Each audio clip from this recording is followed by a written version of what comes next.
Hello again, and very welcome to the chapter about using exchanges when we are realizing a material advantage. I think that if you remember when you were a beginner, we have all been beginners at some moment, we were taught that when we are ahead in material, we should try to swap up the opponent's pieces.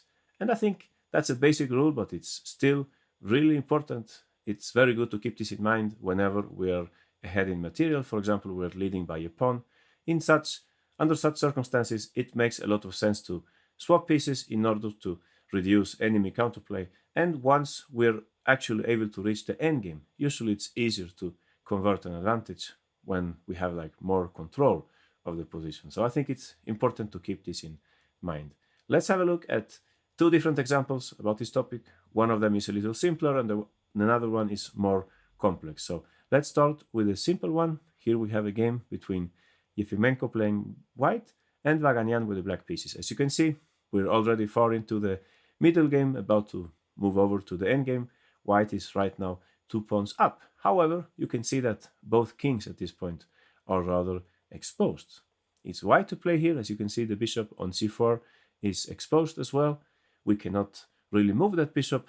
I mean, if we move that bishop, we have to be careful about the check on c3. So maybe the first move which would catch your eye here is bishop b3, saving the bishop and limiting the rook along the b file. Unfortunately, in this case, black has a tactical resource, and I'm sure that you can see it. Black can actually force a draw here. You're completely right. Black can play here queen c3 check, so that after king b1, he would be ready for rook takes b3 check, and after a takes b3, queen takes b3, no way the white king can avoid the checks from the black queen. So this must be avoided if we would like to win this game, use our two extra pawns. So what to do then? Well, as you can see, a very annoying piece for white here is the black queen on c5. So it would be great to swap this queen somehow. How can that be done? Well, relying on a little tactical detail here, Efimenko played the very strong move queen d4. As you can see, the tactical detail that I'm speaking about is the fact that the queen is not only attacking the black queen, but also there is an idea about playing queen d6 in order to attack the rook on b8. So black is forced here basically to swap queens. If they don't swap queens, let's say they go back with the queen, well, now that the white queen is in control of the long diagonal, white can play bishop b3 without any further issues. There is no attack for black anymore. As you can see, this is going to be a very difficult game for black because, for example, if they take the pawn on f7, it's now white who could start an attack.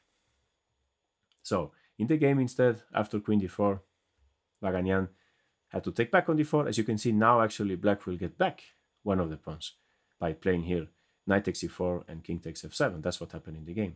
And in this sense, I think it's important to understand if we're leading by 2 pawns, we could very often give back one of them in order to obtain some other advantage. Like in this case, the exchange of pieces helps white a lot. So this is the position reached in the game. I think by now the players were in time trouble because here Yefimenko used a very human move. He played here rook e4 in accordance with classical endgame principles. In this way, white is cutting off the black king so that it cannot approach, let's say, the center.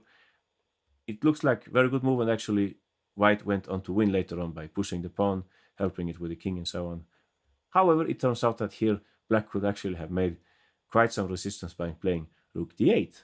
Interesting idea. What black is about to do here is to give check and then rook d2, attacking white's pawns. And if white approaches the king, then black could use some kind of, if we first play here rook e2 in order to prevent rook d2, and after rook a8, the rook is going back in order to prevent a4. Now, if white approaches the king with king b2, what black could do here is an important method in inferior endgames. We can use kind of frontal attack against the opponent's king. So we will just check the king over the whole board.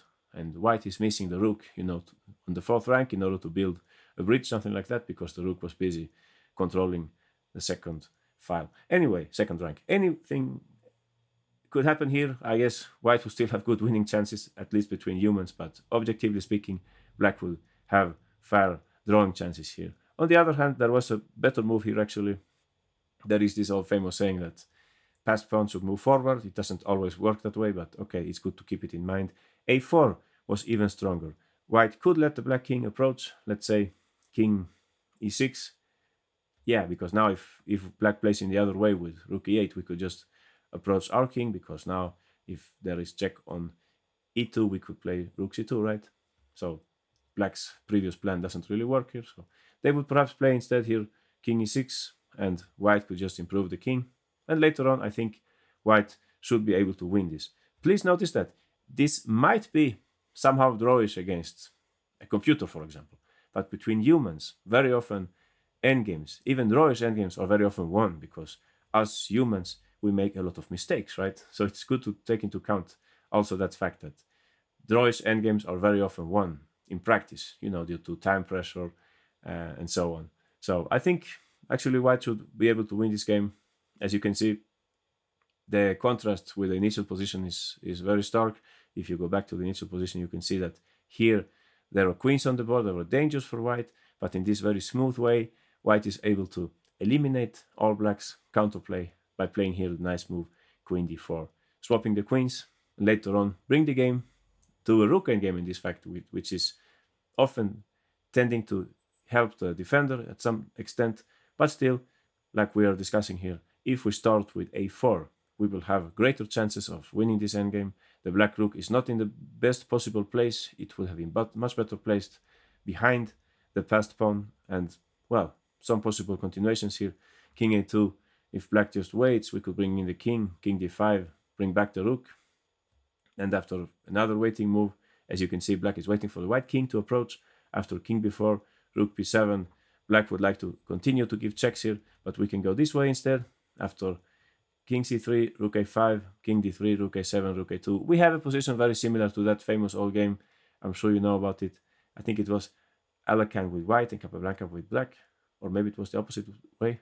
Anyway, it's not that important. The important thing is that once we have the rook behind the passed pawn, we have good winning chances here. Black can, of course, block that pawn by playing here rook a5, but we can lose a tempo playing something like rook a1, and later on our king will either attack this way or that way, depending on black's play. Okay, that's a different story. Maybe I extended this a little, but anyway, it's a very interesting endgame. What I wanted to show in the first place was that once you have this kind of situation, you're 2 pawns up, but in a complex tactical context, it makes a lot of sense to give back one of those pawns, for example, or even the whole material can sometimes be returned in order to reach a favorable situation on the board. Here, Efimenko played queen d4, very clever move, in order to swap queens and lead the game into a favorable endgame.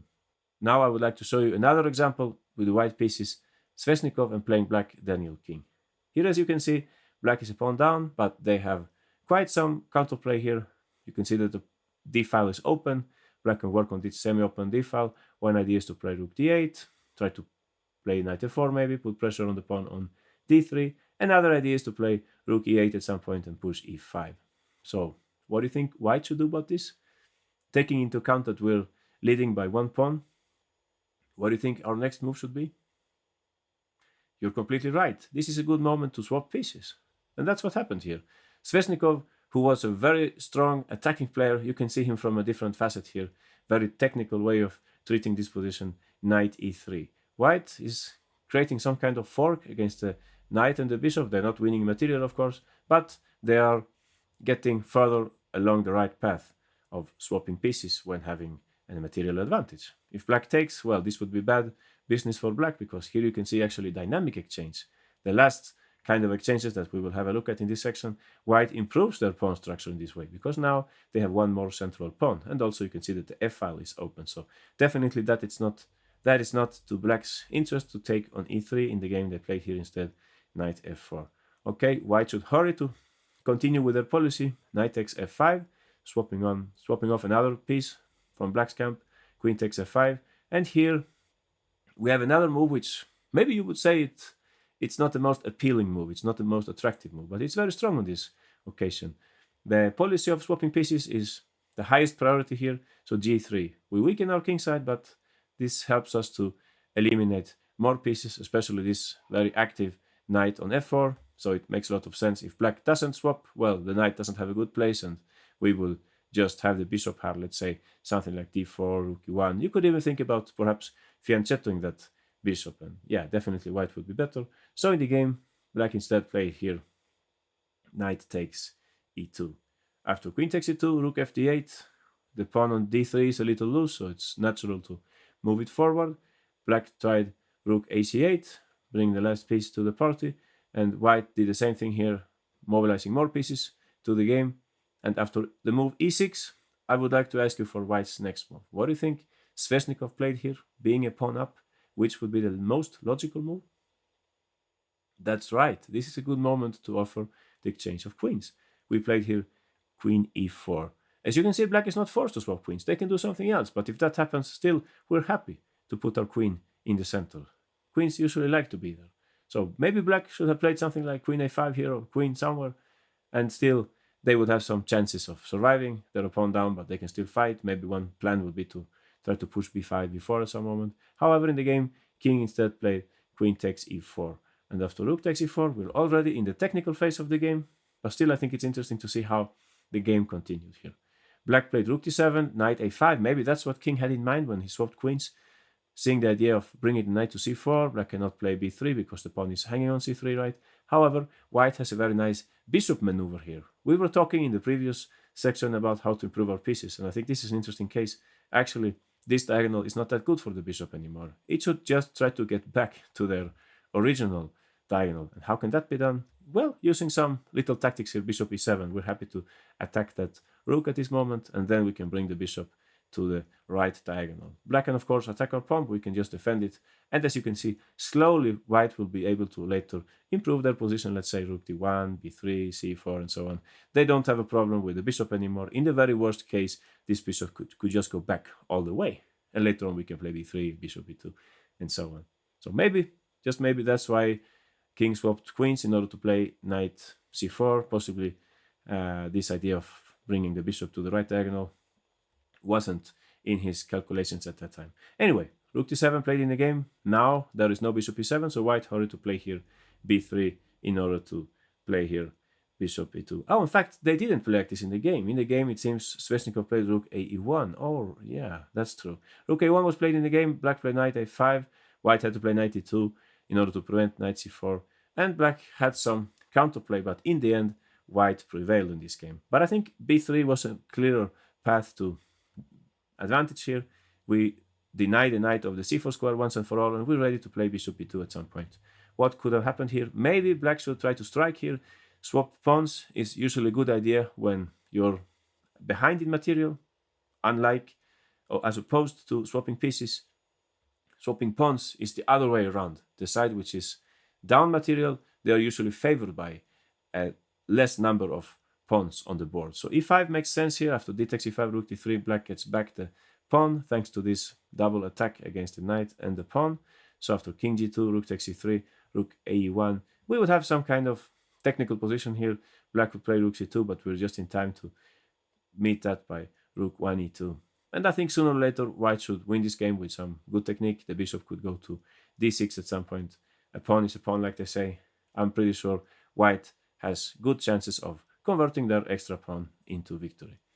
So summing up, what we have seen here in this example was that black had quite some counterplay for the sacrificed pawn, but white used a very nice policy of swapping pieces when ahead in material, starting with the key move knight e3, forcing the exchange of at least one minor piece in black's camp, and after knight f4, knight takes, queen takes, and we have this move g3, which perhaps we wouldn't play like this in some other situations, but once there is a material unbalance on the board, very often the logics of the position change. Here the highest priority is just to swap pieces. So knight takes e2, queen takes e2, and we should remember from the later part of this game the idea of playing rook e1 and queen e4. Very important, try to swap basically all the pieces here in order to make our pawn more important in a later stage of the game. So, two examples we have seen here on the topic of realizing a material advantage. In the first example, we saw this key move queen d4, swapping queens in order to avoid any troubles with our king and rely on that extra pawn in the endgame. And in our second example, which we just saw here, very important idea for white, try to swap the minor pieces in the best possible way. A kind of passive move like knight e3 was completely justified in this situation, being a pawn up. Alright, thanks for watching and see you in the next chapter.